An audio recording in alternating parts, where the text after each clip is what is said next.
새벽 기도에 나오신 믿음의 성도님들을 주님의 이름으로 환영합니다. 이 시간 마음 모아 샘물의 기도를 하나님께 드립니다. 마음 모아 샘물의 기도를 하나님께 드립니다. 먼저 우리 믿음을 고백합니다. 너희 성도들아 여호와를 경외하라. 그를 경외하는 자에게는 부족함이 없도다. 아멘. 여호와를 경외하는 자에게 아낌없이 복 주신다 약속하신 하나님, 그 약속을 붙들고 하루를 엽니다. 주를 경외하는 샘물 성도들이 모든 좋은 것에 부족함 없이 채우시는 하나님을 경험하게 하옵소서. 예배와 교회를 위해 기도합니다. 주를 찾는 자는 다 주 안에서 즐거워하고 기뻐하게 하시며, 주의 구원을 사랑하는 자는 항상 말하기를 여호와는 위대하시다 하게 하소서. 아멘. 하나님의 구원을 날마다 소망하는 샘물이 되기 원합니다. 하나님을 갈망하는 샘물이 되게 하사 모든 예배 가운데 우리를 채우시는 하나님을 경험하게 하옵소서. 목장과 성도들을 위해 기도합니다. 백성들아, 시시로 그를 의지하고 그의 앞에 마음을 토하라. 하나님은 우리의 피난처시로다. 아멘. 우리의 연약함을 아시는 주님께서 저희의 마음속 깊은 곳까지 통찰하시고 환난 가운데서 저희 영혼을 지키시는 줄 믿습니다. 목장의 기도 제목마다 높으신 지혜와 선하신 뜻으로 응답해 주시며, 저희가 하나님의 응답에 이를 때까지 낭망하지 않도록 힘을 더하여 주옵소서. 다음 세대와 청년들을 위해 기도합니다. 내 아들아, 완전한 지혜와 근신을 지키고 이것들이 내 눈앞에서 떠나지 말게 하라. 아멘. 샘물의 다음 세대가 말씀 앞에 엎드릴 줄 아는 복된 세대가 되게 하옵소서. 살아계신 하나님을 인정하며 마음에 모셔 순종하고 모든 믿을 만한 것보다 하나님 이름을 의지하게 하옵소서. 나라와 선교를 위해 기도합니다. 여호와께서 다스리시나니 땅은 즐거워하며 허다한 섬은 기뻐할지어다. 구름과 흑암이 그를 둘렀고 의와 공평이 그의 보좌의 기초로다. 아멘. 하나님의 통치가 이 나라와 선교지 곳곳에 임하게 하옵소서. 하나님께서 권세를 허락하신 자들이 지혜와 분별력을 갖게 하시고 생명과 가정을 살리는 일에 힘쓰는 우리나라가 되게 하옵소서. 단기 봉사의 걸음마다 함께 하셔서 복음으로 그 땅을 즐겁게 하시고 샘물의 일꾼들을 통하여 영광을 받으시옵소서. 주께서 파송하신 선교사님들을 기억해 주셔서 사방이 막힌 곳에서도 하나님과 소통하게 하시고 필요한 지혜와 물질과 사람을 보내사 복음 전파 사역이 흥왕케 하옵소서. 하나님만이 우리의 도움이 되십니다. 이 모든 간구를 우리 주 예수님의 이름으로 기도드립니다. 아멘. 오늘 새벽 우리가 함께 살펴보실 본문 말씀은 열왕기상 18장 30절에서 46절까지 말씀입니다. 열왕기상 18장 30절에서 46절까지 말씀 함께 봉독하시겠습니다. 엘리야가 모든 백성을 향하여 이르되 내게로 가까이 오라. 백성이 다 그에게 가까이 가매 그가 무너진 여호와의 제단을 수축하되 야곱의 아들들의 지파의 수요를 따라 엘리야가 돌 12개를 취하니 이 야곱은 옛적에 여호와의 말씀이 임하여 이르시기를 내 이름을 이스라엘이라 하리라 하신 자더라. 그가 여호와의 이름을 의지하여 그 돌로 제단을 쌓고 제단을 돌아가며 곡식 종자 2세 알을 둘 만한 도랑을 만들고 또 나무를 버리고 송아지의 각을 떠서 나무 위에 놓고 이르되 통 넷에 물을 채워다가 번제물과 나무 위에 부으라 하고 또 이르되 다시 그리하라 하여 다시 그리하니 또 이르되 세 번째로 그리하라 하여 세 번째로 그리하니 물이 제단으로 두루 흐르고 도랑에도 물이 가득 찼더라.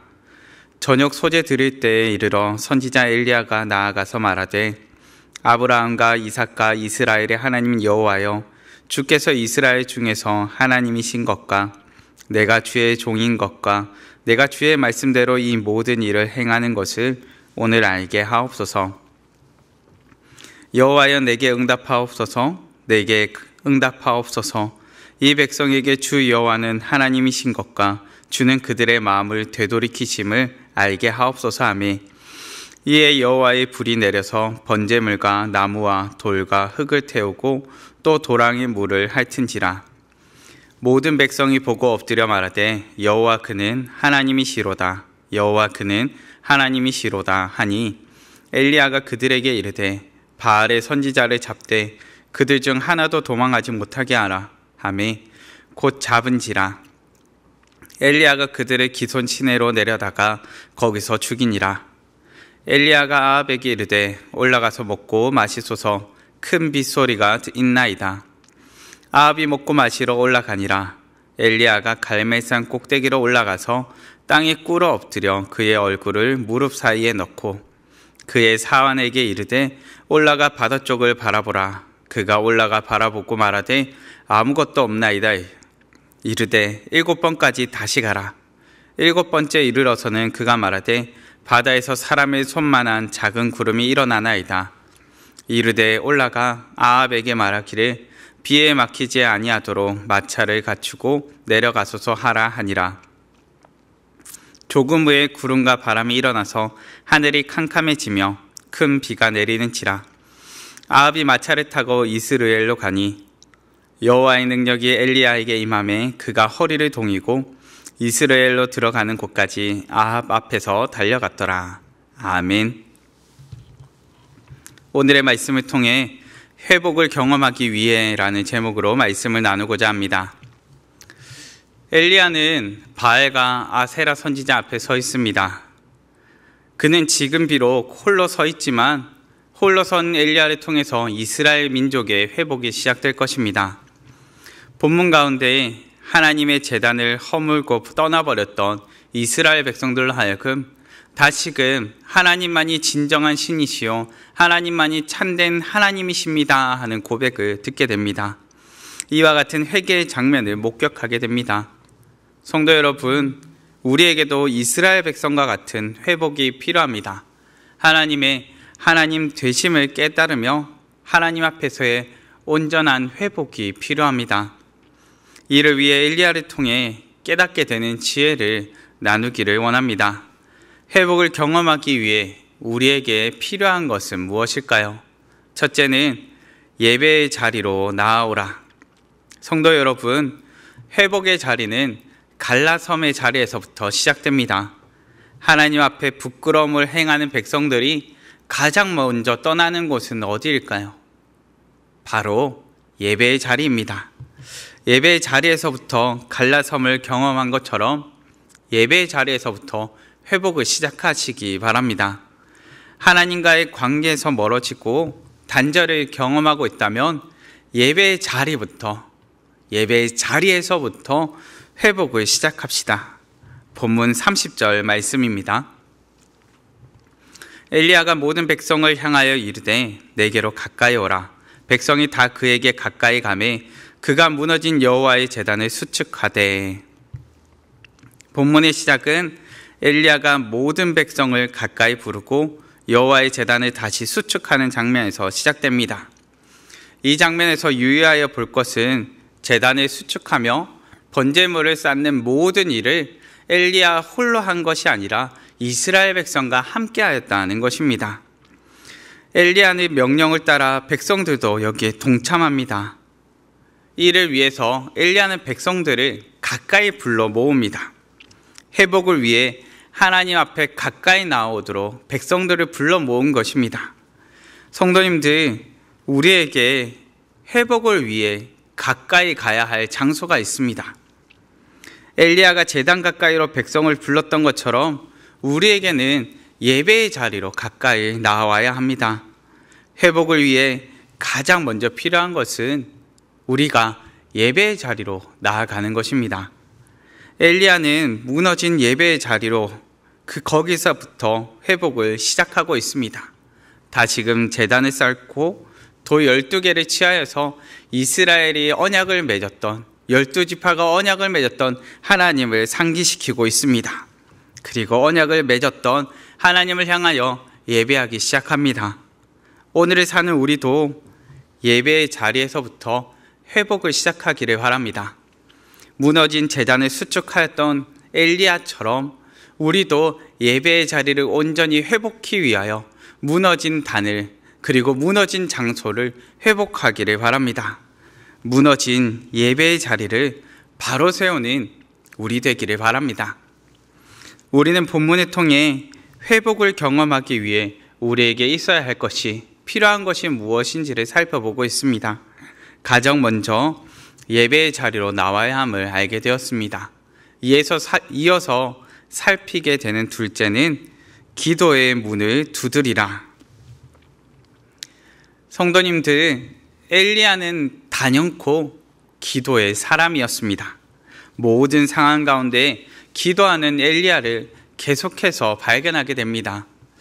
엘리야가 기도하는 목적은 무엇입니까? 바로 회복을 위함입니다. 하나님께서 능력을 나타내시며 하나님의 일하심을 간절히 구하는 까닭은 이스라엘 백성들의 온전한 회복을 위함입니다. 본문 37절 말씀입니다. 여호와여 내게 응답하옵소서, 내게 응답하옵소서. 이 백성에게 주 여호와는 하나님이신 것과 주는 그들의 마음을 되돌이키심을 알게 하옵소서 하매. 엘리야는 끊임없이 하나님께 기도하는 선지자였습니다. 엘리야는 분명 능력의 선지자였지만 이 모든 능력이 기도를 통해 일어났음을 보게 됩니다. 엘리야는 기도하는 가운데 여호와의 불이 내려 번제물을 태움도 3년이 넘는 시간 동안 메말라 있던 이스라엘에 비가 내림도 경험합니다. 엘리야의 기도를 통해 하나님께서 놀라운 일을 행하셨음을 보시면서 우리 성도님들께서는 어떤 생각이 드십니까? 때로 우리 마음 가운데는 우와, 기도에 놀라운 능력이 나타났구나 라고 생각하기보다 저거는 엘리야니까 그렇지, 저거는 성경의 인물이니까 라고 생각을 해버립니다. 마치 우리와는 관련이 없는 것처럼 생각해 버릴 때도 있습니다. 물론 오늘에 사는 우리가 엘리야와 같이 하늘에서 불이 떨어지게 하거나 또한 메말라 있던 땅 가운데 비가 내리게 하는 놀라운 능력의 사람은 되지 못할 수도 있습니다. 그렇지만 엘리야와 같이 두려운 가운데서 떨면서도 하나님께 기도하는 사람은 될 수 있습니다. 야고보서 말씀에는 우리가 기도해야 할 이유에 대해서 다음과 같이 기록합니다. 야고보서 5장 16절에서 18절 말씀입니다. 그러므로 너희 죄를 서로 고백하며 병이 낫기를 위하여 서로 기도하라. 의인의 간구는 역사하는 힘이 큼이니라. 엘리야는 우리와 성정이 같은 사람이로되 그가 비가 오지 않기를 간절히 기도한즉 3년 6개월 동안 땅에 비가 오지 아니하고 다시 기도하니 하늘이 비를 주고 땅이 열매를 맺었느니라. 본문에서는 무엇이라 말합니까? 의인의 간구는 역사하는 힘이 크다고 기록을 하고 있는데요. 또 이어서 무엇을 말합니까? 엘리야는 우리와 성정이 같은 사람이로되 라고 이야기합니다. 무슨 말인가 하니까요, 엘리야도 우리와 같이 불안해할 줄 알고 두려워할 줄 알고 떨 줄 알고 걱정과 염려 가운데 초조함에 쌓일 줄도 아는 사람이었다라고 말하는 겁니다. 그럼에도 그는 하나님께 기도하기를 포기하지 않았습니다. 엘리야와 같이 하나님을 향해 기도의 문을 두드리며 기도하기를 포기하지 않는 우리 되기를 간절히 바랍니다. 우리는 본문을 통해 회복을 경험하기 위해 예배의 자리로 나올 것과 기도의 문을 두드려야 함을 알게 되었습니다. 이어서 살피게 되는 마지막 셋째, 인내하며 기다리라. 모든 회복의 과정이 순식간에 일어난다며 얼마나 좋을까요? 예배의 자리로 나오기만 하면 은혜와 감격이 쏟아지고 기도의 문을 두드리기만 하면 즉각적인 응답이 마구마구 쏟아진다면 어떨까요? 그런데 하나님께서는 우리에게 즉각적인 응답의 기쁨을 경험케 하시기보다는 때로는 인내하며 기다려야 하는 시간을 보내게 하십니다. 본문 43절 말씀입니다. 그의 사환에게 이르되 올라가 바다 쪽을 바라보라. 그가 올라가 바라보고 말하되 아무것도 없나이다. 이르되 7번까지 다시 가라. 엘리야는 아합에게 큰 빗소리가 나고 있다며 말하고 땅에 꿇어 엎드렸습니다. 사실 본문 말씀에 기록된 모습을 그대로 보자면 얼마나 간절하게 꿇어 엎드렸는지 모릅니다. 간절한 모습 가운데 엘리야는 사환을 향하여 비구름이 오고 있는지를 묻습니다. 바다 쪽을 바라보면서 차마 자신이 바라보지 못해서 하나님께 꿇어 엎드려 그저 사환에게 대신 봐달라고 말합니다. 엘리야는 분명 하나님의 말씀에 순종하여 아합에게 나아갔습니다. 하나님께서 비를 지면에 내릴 것을 말씀하셨고 이를 믿음으로 나아갔습니다. 엘리야도 확신 가운데 하나님께서 일하심을 기대함으로 나아갔습니다. 그런데 이 기대함에 나아간 상황 가운데 비구름이 보이지 않습니다. 만약 이런 상황이라면 저는 사환이 달려와서 우와, 엄청난 비구름이 몰려오고 있습니다 라고 소리칠 줄 알았습니다. 그런데 이상합니다. 사환이 바다 쪽을 바라보고 말하는 것이 무엇입니까? 아무것도 보이지 않습니다. 이 대답을 보면서 저는 얼마나 가슴을 졸였는지 모릅니다. 아니, 큰 빗소리가 들린다고 이미 왕에게 말했는데 간절히 꿇어 엎드려 있는데 하나님 왜 비구름이 보이지 않죠? 이 대답이 왜 이는 아무것도 없다고 말하죠? 마음의 초조함이 찾아올 것 같습니다. 하나님, 이제는 어떻게 해야 할까요? 라는 탄식이 저절로 나올 것 같습니다. 그런데 성도님들, 때로 우리도 이처럼 가슴 졸이는 순간들이 있습니다. 우리의 간구 가운데 침묵하시는 하나님을 경험하며 어찌할지를 몰라 답답해하는 순간들도 있습니다. 그럼에도 기억합시다. 우리를 인내하며 기다리게 하실지라도 때가 이르렀을 때 하나님께서는 하나님의 역사하심을 나타내 보여주시는 분이십니다. 사안이 7번째 올라갔을 때 마침내 구름이 일어남을 보게 됩니다. 그리고 이내 하늘이 캄캄해지며 큰 비가 내립니다. 마음을 졸이며 인내하는 순간이 지나가자, 그 기다리던 순간이 지나가자 하나님께서는 진정한 회복의 비를 그 땅 가운데 내려주신 것입니다. 성도 여러분, 현실의 삶이 버겁더라도 인내하며 기다리시길 바랍니다. 당장의 눈앞에 응답하심이 보이지 않아도 인내하며 그 시간을 견뎌봅시다. 이 모든 시간이 지나고 하나님께서 참된 회복을 경험케 하실 날이 반드시 올 것입니다. 이 시간을 인내하며 기다리시는 우리 성도님들 되시기를 바랍니다. 말씀을 정리하겠습니다. 우리는 본문을 통해 회복을 경험하기 위해 우리에게 필요한 것, 우리에게 있어야 할 것이 무엇인지를 살펴보았습니다.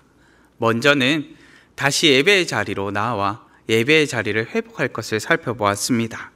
그리고 또한 기도의 문을 두드리며 포기하지 않고 기도할 것도 살펴보았습니다. 그리고 마지막으로 참된 회복의 때를 위해 인내하고 기다려야 함도 알게 되었습니다. 오늘을 사는 우리에게도 참된 회복이 필요합니다. 현실의 상황이 바뀌는 회복만이 아닌 하나님과의 관계가 온전히 회복되는 그런 온전한 회복이 필요합니다. 하나님과의 관계 가운데 참된 회복을 경험하는 우리 성도님들 되시기를 간절히 바랍니다. 함께 기도하시겠습니다. 함께 기도하실 때 하나님, 우리가 예배의 자리를 사모함으로 매주에 달려나오게 하여 주시옵소서. 우리가 기도의 자리 가운데 끊임없이 포기하지 않고 하나님께 달려나와 기도하는 자녀 되게 하여 주시옵소서. 그리고 하나님, 우리의 삶의 자리마다 하나님께서 베푸시는 놀라운 회복을 경험할 수 있도록 그 회복의 때를 두고 잘 인내하고 참고 견디는 자녀 되게 해달라고 이 시간 함께 기도하시고 각자의 기도 제목으로 기도하시겠습니다.